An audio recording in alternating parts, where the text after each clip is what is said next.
el doctor Oscar René Hernández Pérez, a quien me voy a permitir presentar. Él es biólogo de la Facultad de Estudios Superiores de la UNAM y realizó sus estudios de doctorado en el Instituto de Fisiología Celular en la División de Neurociencias. Desarrolló una estancia postdoctoral en el Laboratorio de Neurociencias del Sistema de la Facultad de Medicina de la UNAM.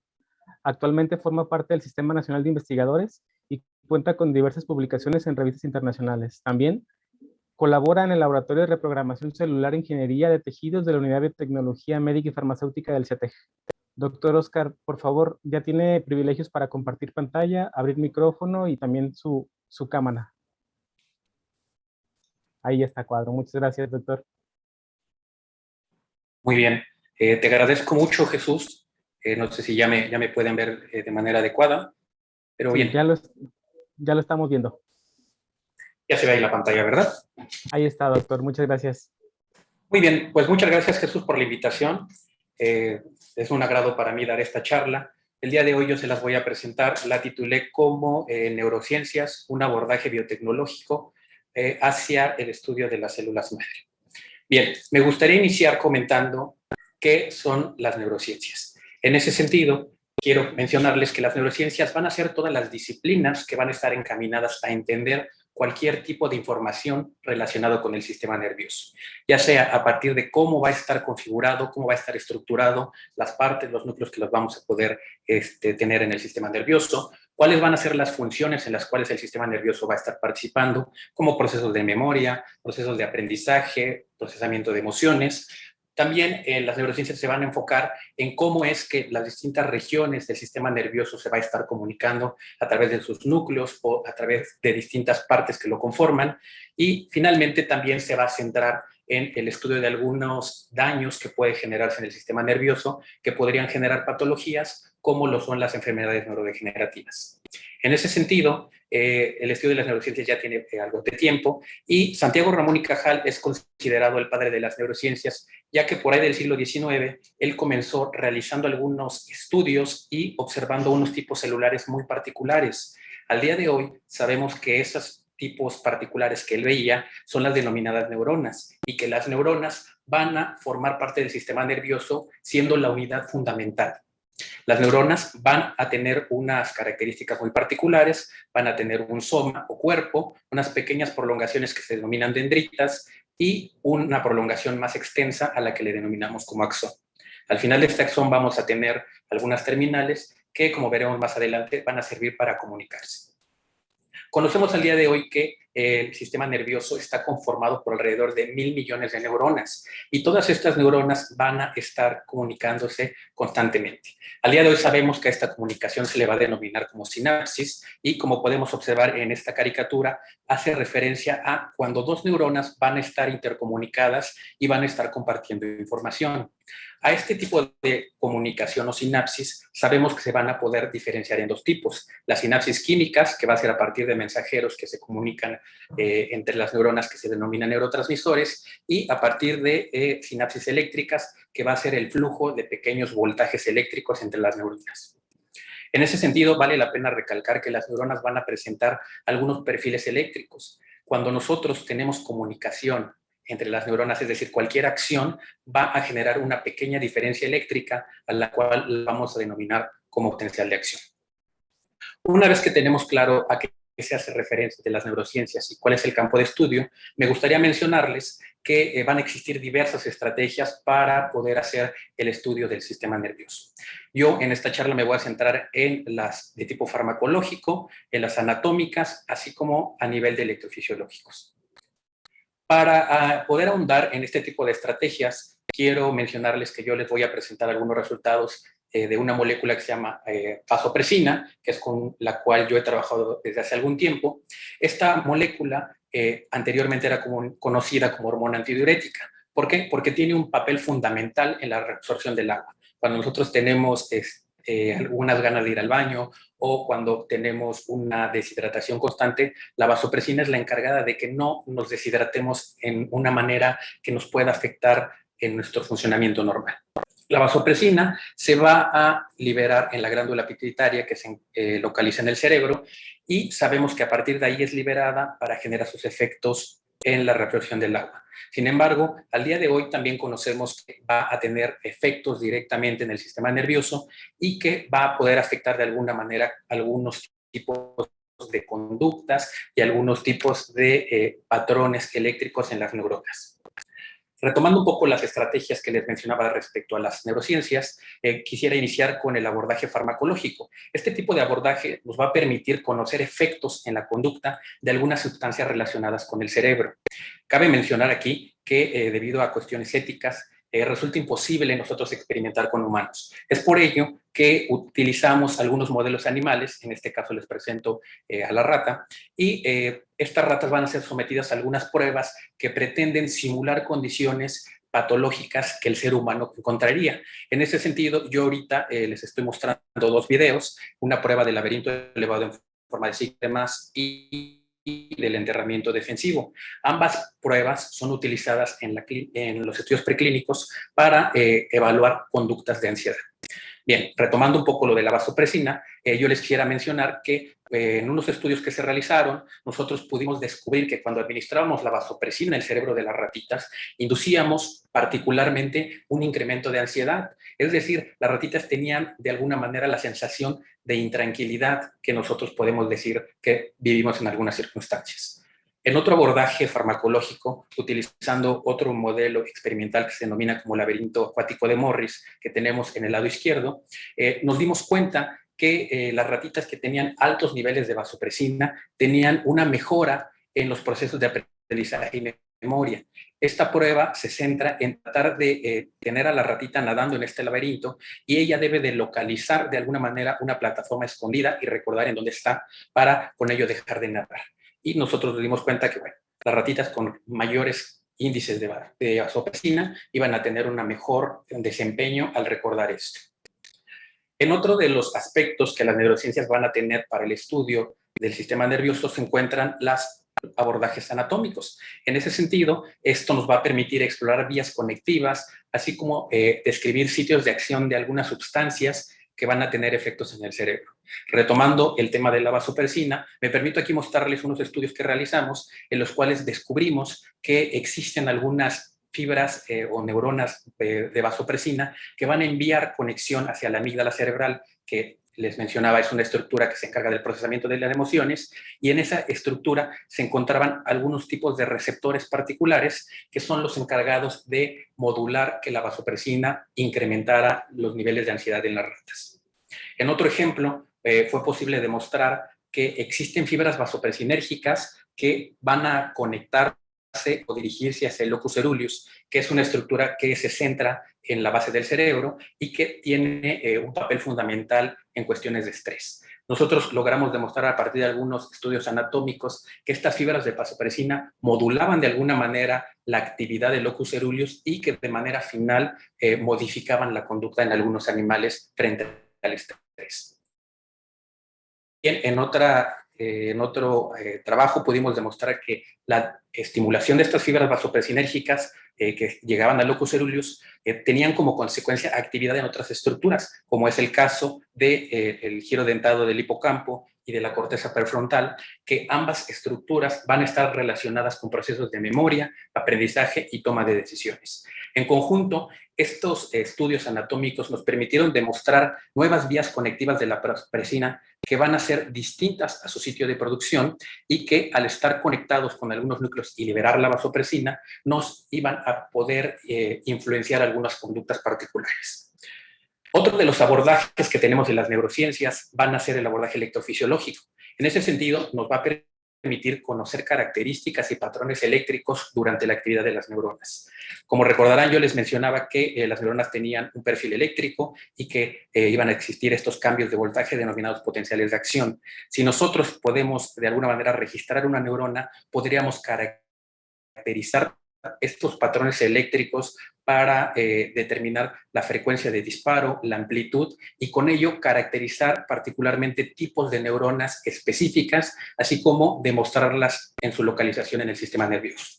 Basado en esto, yo realicé unos registros electrofisiológicos en unas neuronas que se localizaban en la amígdala. Aquí lo pueden ver en este video, en donde se observa el patrón de disparo particular de estas neuronas.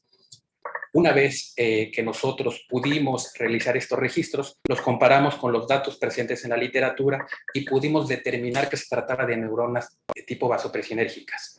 Cuando nosotros lo corroboramos con un abordaje histológico, pudimos darnos cuenta que en efecto eran células vasopresinérgicas que se localizaban en la amígdala y que no habían sido descritas. A manera de recapitulación, me gustaría mencionarles que los abordajes de las neurociencias nos van a permitir obtener bastante información. Ese sentido de la vasopresina nos permitió comprobar los efectos de la vasopresina al ser administrado en el sistema nervioso y pudimos observar que modificaba conductas de memoria y ansiedad. En el caso de los abordajes de tipo anatómico, nos permitió describir nuevas vías y sitios de acción de la vasopresina que eran distantes a donde se produce y que podían modificar de alguna manera efectos conductuales. Finalmente, el abordaje electrofisiológico nos permitió identificar neuronas de vasopresina que iban a tener patrones eléctricos adecuados, relevantes para una neurona, y que se encontraban en la amígdala, que no había sido descrito anteriormente. Pero ustedes se preguntarán aquí, ¿cómo todo esto tiene que relacionarse con las células madre? Me gustaría en ese sentido iniciar mostrándoles y definiendo qué son las células madre. Las células madre van a ser células inmaduras que no están diferenciadas, con una alta capacidad de autorreplicación y de diferenciación. Es decir, una célula madre va a poder dar origen a otras células madre o a una serie de neuronas o tipos celulares muy especializados como células musculares, células de la sangre o células del piel. Nosotros nos vamos a enfocar en las células neuronales, perdón, y al día de hoy sabemos que el tratamiento con células madres se ha popularizado, ya que las células madres van a representar una gran alternativa para dar tratamiento a múltiples padecimientos. Esto debido a que pueden dar origen a distintos tipos celulares, pues su administración podría promover una mejora en distintos padecimientos. Particularmente en las neurociencias, sabemos que las neuronas que nosotros tenemos en el sistema nervioso pueden estar afectadas, su integridad, como son genéticos, medioambientales, inflamación, y que en conjunto todo esto va a dañar a las neuronas presentes en el sistema nervioso. Como consecuencia, nosotros podríamos llevar un proceso de neurodegeneración que se podría conocer como una patología como el Alzheimer o como el Parkinson. En ese sentido, las neurociencias nos han permitido, de alguna manera, contribuir al campo de las células madre, estableciendo modelos que van a simular enfermedades neurodegenerativas. Adicionalmente, nos van a permitir evaluar de una manera conductual cuando se lleva a cabo algún trasplante de células madre a algunos animalitos con enfermedades neurodegenerativas y poder predecir si estos están mejorando. Aquí les muestro algunas de las pruebas que son utilizadas particularmente en roedores que simulan enfermedades neurodegenerativas, ya que muchos de los pacientes con enfermedad de Alzheimer o Parkinson van a tener disfunciones a nivel motor, lo que les impide realizar algunas tareas. Entonces, en ese sentido, cuando nosotros o cuando muchos investigadores realizan trasplantes de algunas células, se realizan este tipo de pruebas para ver si las células madre estarían mejorando la condición ante una enfermedad neurodegenerativa. Otro de los abordajes que les mencionaba o aplicaciones que les mencioné dentro de las neurociencias está el abordaje anatómico. El abordaje anatómico que se utiliza en las neurociencias nos ha permitido conocer ya directamente vías que han sido afectadas por algunos padecimientos neurodegenerativos o algunas regiones. Aquí les muestro una imagen en la cual se observa cómo se vería una ratita con un daño por Parkinson y una ratita normal. Adicionalmente, este tipo de abordajes nos permite dar un seguimiento a aquellas ratitas experimentales que se les trasplantan células troncales, células madre, con la intención de poder darle un seguimiento a que exista un restablecimiento del circuito, que estas neuronas estén de alguna manera sobreviviendo y de manera también constante poder corroborar si van a haber alguna mejora en estos modelos de daño neurodegenerativo. En ese sentido, el otro de los abordajes que yo les mencioné de las neurociencias es el abordaje electrofisiológico.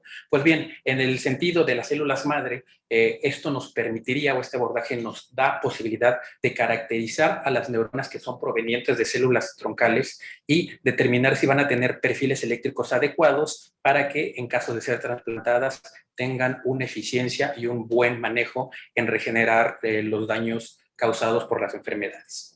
De manera final, me gustaría mencionarles algunos resultados que hemos tenido en el laboratorio, en los cuales, trabajando con células madre, hemos tratado de generar algunas alternativas. Esto a partir de una pequeña biopsia de piel de un paciente, desarrollamos algunos cultivos celulares para la obtención de estas células de la piel que se llaman fibroblastos, y a partir de administrar algunos factores génicos, se generan cambios morfológicos y estructurales que van a permitir que estas células se conviertan en células madre y con ello poder generar cualquier tipo de población. Nosotros particularmente nos enfocamos en ese sentido en las neuronas, y aquí les muestro cómo a partir de este cultivo de células de piel pudimos regresar o convertir estas células a células con la capacidad de pluripotencia, es decir, de generar cualquier tipo celular, y que van a estar respondiendo o siendo positivas a marcadores característicos de pluripotencia. Con ayuda de algunos factores pudimos derivar estas células y las pudimos convertir exitosamente en algunas neuronas de tipo dopaminérgico que podrían servir para estudios de trasplante de células troncales. A manera de conclusión, me gustaría mencionarle que las exploraciones anatómicas y electrofisiológicas que se emplean en las neurociencias nos van a permitir determinar la viabilidad de las células madre para posteriores estudios de trasplante experimental. Adicionalmente, muchos de los modelos conductuales empleados en las neurociencias nos van a permitir evaluar el efecto de los trasplantes de células madre a algunos modelos que simulan enfermedades neurodegenerativas. Y finalmente, que resulta fundamental la aplicación de técnicas neurocientíficas dentro del campo de las células madre para conocer a profundidad el potencial terapéutico de estas células y a futuro poder desarrollar una terapéutica encaminada a resolver enfermedades neurodegenerativas. Pues muy bien, les agradezco mucho por la atención y quedo al pendiente de cualquier comentario o duda con respecto a la charla.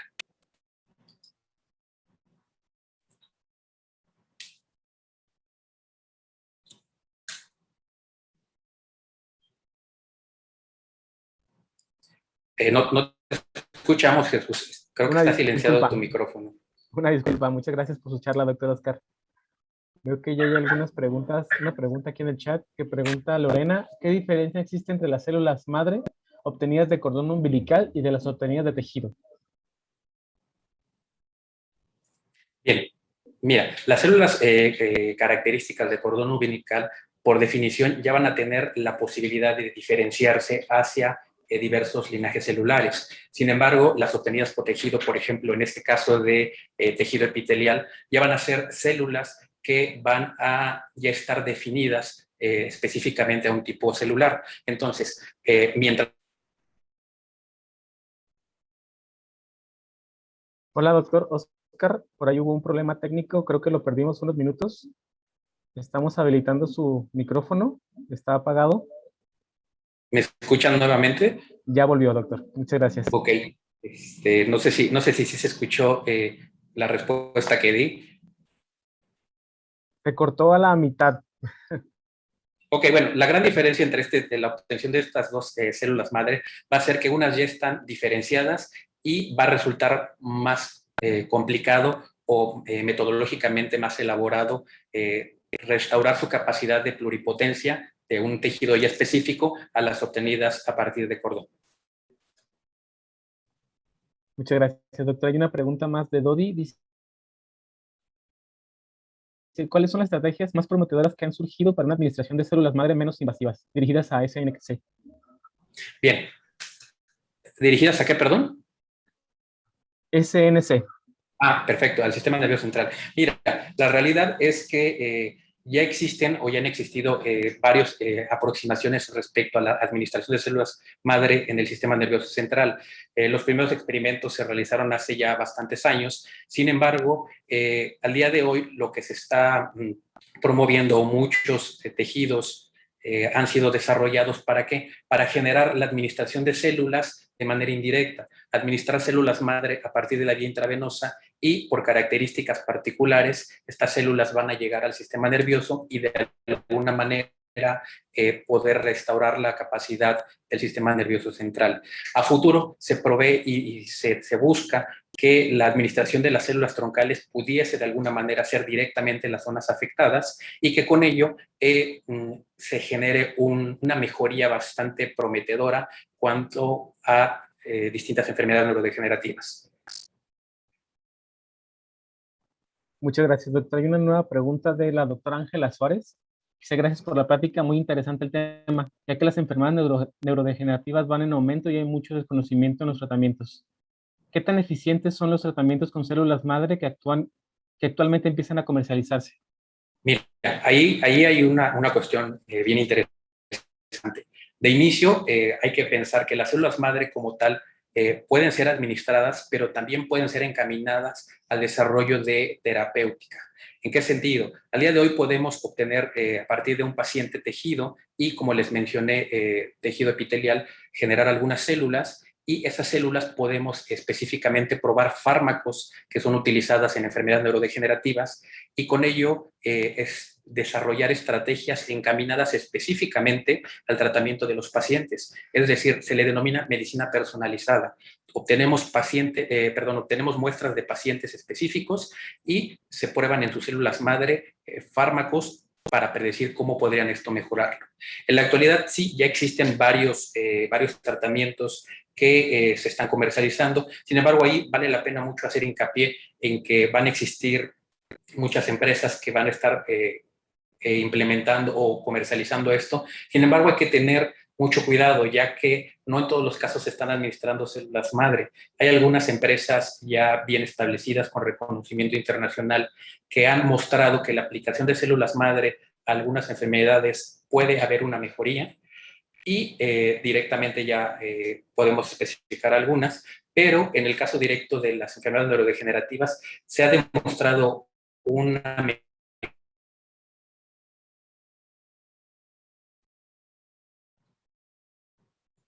Jesús, ¿me sigues escuchando? Creo que se está como cortando. Se cortó un poco al final cuando hablaba de las empresas, doctor. Creo que ya la parte final de su comentario fue la que no se escuchó. Ok, bien, les mencionaba que sí, al día de hoy existen algunas alternativas comerciales para el tratamiento de diversas enfermedades, pero en ese sentido vale mucho la pena que si nosotros vamos a llevar a cabo un tipo de este tratamiento, lo hagamos con empresas que estén certificadas y que nos aseguren que van a poder ser funcionales. Y existen algunos protocolos que han demostrado que sí va a existir una mejoría de su administración, pero que esta mejoría va a ser paulatina y a largo plazo. Perfecto, doctor. Muchas gracias. Creo que fue la última pregunta que aparece en el chat hasta el momento. Si surgiera alguna más en el transcurso de lo que cerramos la participación del día de hoy, se la haríamos llegar por correo electrónico y contestaríamos a la persona interesada. Le agradecemos Perfecto. mucho esta charla y su participación en este foro académico científico organizado en el marco del 45 aniversario. Muy bien, muchas gracias. Que tengan buen día.